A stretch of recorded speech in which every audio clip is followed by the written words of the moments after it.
with your win now, there's probably no one ahead of you in the division. And like I said with Rafael, there's the question about Cejudo. How do you see the future? Would you fight again, or are you going to wait for the title? Cejudo's in the flyweight. I'm worried about my division in the bantamweight. And TJ Dillashaw is the champion. He hasn't lost his title, and he's going to have to defend it, and I'm here to challenge him. So you wouldn't accept to take another fight if Cejudo would come back to bantamweight? That's not going to happen. Cejudo is going to keep his division, and in the bantamweight division, Dillashaw is the champion. You started to talk about in the octagon that you had diarrhea during the whole week. Can you explain that better? What happened with you, and how close were you to really have to back out of the main event? Man, from Tuesday to Wednesday, I didn't sleep. Maybe I slept 1 hour the whole night. I didn't want to give up, you know. I didn't want to back out. It was a great opportunity for me to have this fight in Brazil. And I needed to say something to someone, but if I said something to the UFC, they would try to take me to the doctor. That would make weight, and that would be it. So I had to talk to somebody that would fight no matter what would happen.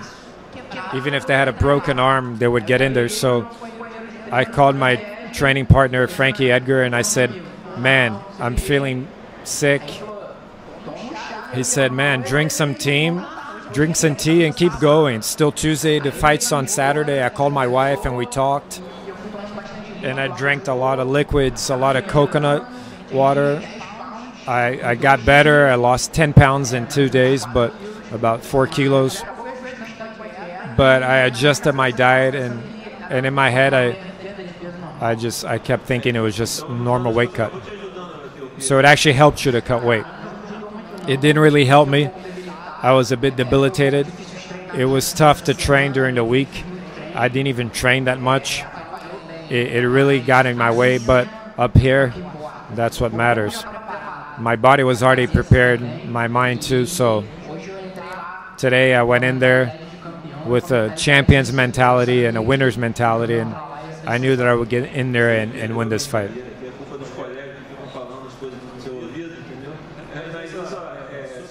About your strategy for the fight, you came in with a different strategy, and when did you find the right moment to put in that right hand, which is the beginning of the end? Man, an MMA fight, I'm a complete fighter, and that's it. Like I said before, preparation was great. I put myself in the worst scenarios possible, and I knew that I could finish the fight on my feet or on the ground. The fight would tell me where it would be finished. I was ready to go in any area. I was able to knock Rafael down, and he was on the ground, and I felt that he could still feel it. I saw the opportunity to throw in that submission that we train a lot, and I was able to get it. Congratulations on the fight, on your win. Same question I asked Assuncao. If you become the champion and Assuncao comes and wants to challenge you, would you accept it? You each have a win over each other. Honestly, on paper, his win wasn't as big as mine, but if we have to fight again, we will. We're professionals. He has his career, his team, his family, and I have my own, and we'll put everything in play in the octagon and see who's better. Congratulations on your win. I want to know what changed from your first fight against Rafael Assuncao to this one in your preparation, and what were you thinking? I just got to the UFC. I was the champion in another event, but I was a good athlete. It was tough, but I kept training a lot and evolving, having a lot of camps, really tough camps, and I kept evolving the last fights, and you were able to see that tonight, a complete Marlon tonight, and a Marlon that's ready to be the champ.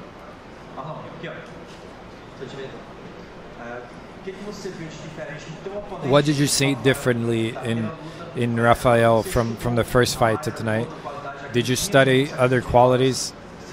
He'd been on a win streak. Did you study him like that? Yes, I have a trainer. My head coach is Mark Henry. He studies my opponents a lot. And we studied a lot of combinations. Last time he would throw one and I would throw one, and it was a very confusing fight to know who won. And our game plan was to have a greater volume of strikes and to attack him a little bit more. But during this week, my training partner, Eddie Alvarez, he's a great friend that I have, and he was watching a lot of videos from that fight, from that first fight, and he noticed that most of the times when he hit me was when I attacked him.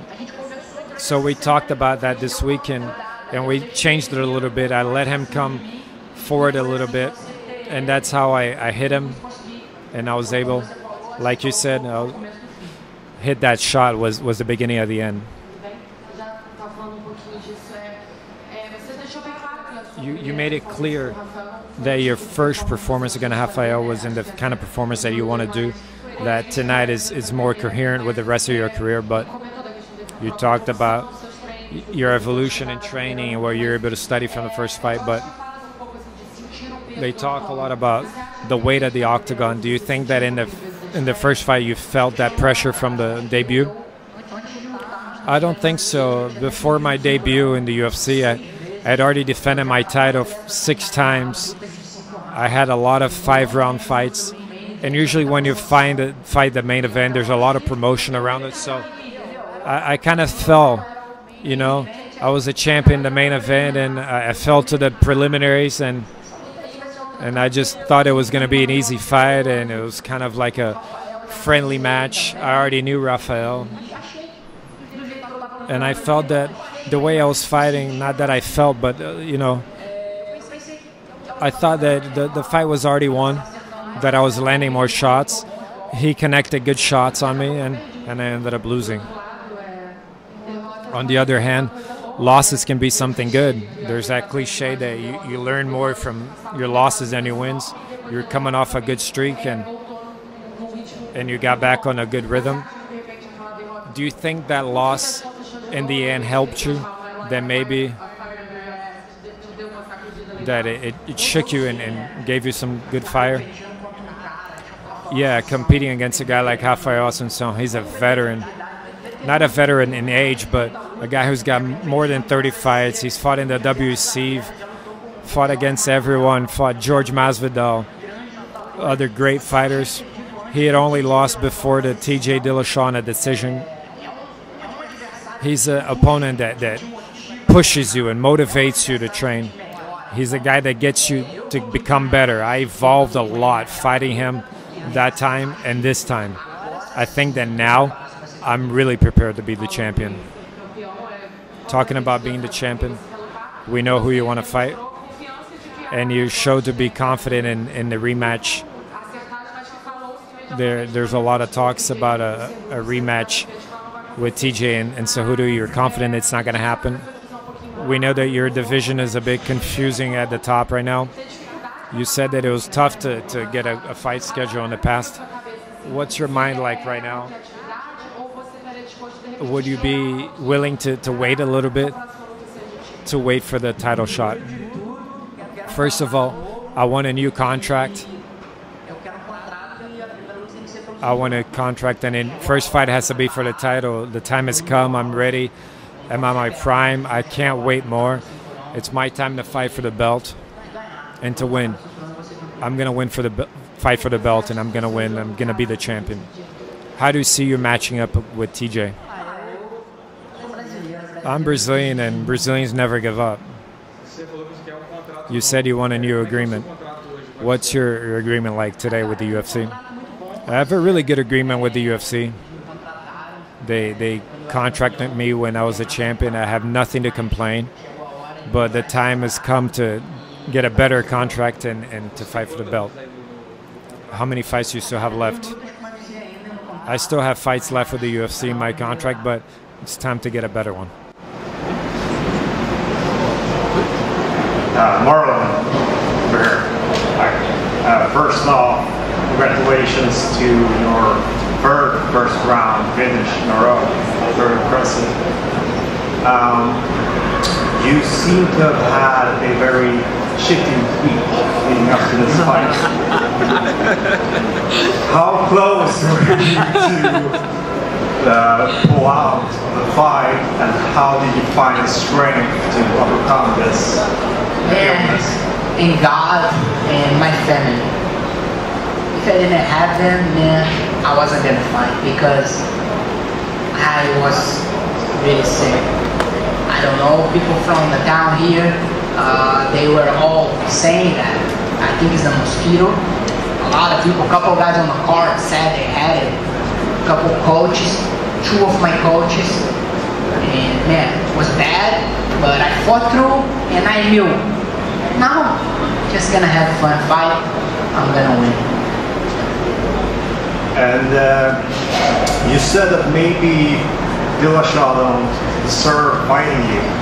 So if you were to fight another champion, who would you pick? Would you go down and fight Cejudo, or would you go up and fight Max? No, I can't fight Max. Too tall. I think Max is one of the greatest fighters in the UFC right now. And I don't know, either one, TJ or Cejudo, I'm up to fight. Thank you. Thank you so much.